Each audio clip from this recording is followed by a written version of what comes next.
Henry and Gordon were lonely when Thomas left the yard to run his branch line. They missed him very much. They had more work to do and had to fetch their own coaches. The big engines thought they were too important to fetch coaches. James grumbled too. "We get no rest, we get no rest," they all complained. But the coaches only laughed. "You're lazy and slack, you're lazy and slack," they answered. Altogether, the engines were causing Sir Topham Hatt a great deal of trouble. The big stations at both ends of the line each have a turntable. Sir Topham Hatt had made them so that the tender engines can be turned round, because it is dangerous for them to go fast backwards. Little tank engines like Thomas don't need turntables. They can go just as well backwards as forwards.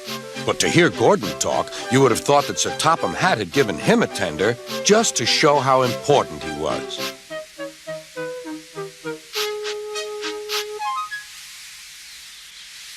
"You don't understand, little Thomas. We tender engines have a position to keep up.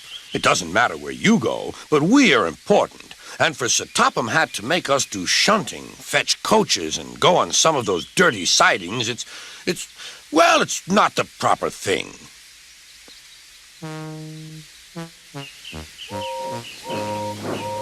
Thomas chuckled and went off with Annie and Clarabelle.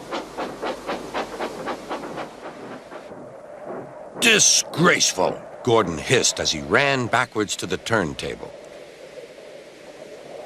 The turntable was in a windy place close to the sea, and if he was not on it just right, he put it out of balance and made it difficult to turn.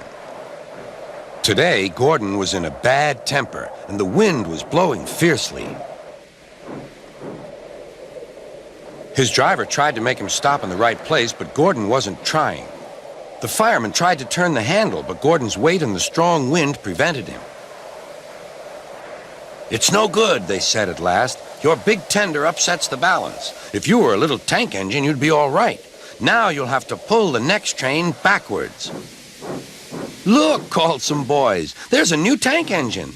"Oh, it's only Gordon back to front."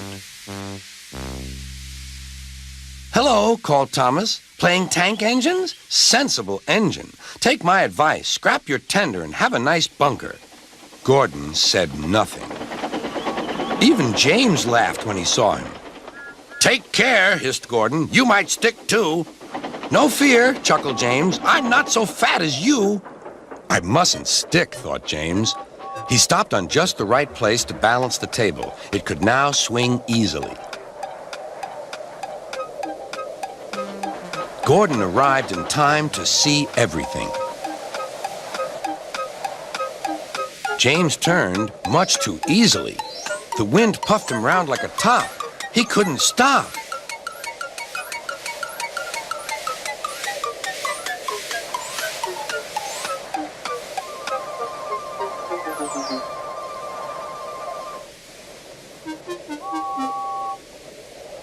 "Well, well," said Gordon. "Are you playing roundabouts?" Poor James, feeling quite giddy, rolled off to the shed without a word.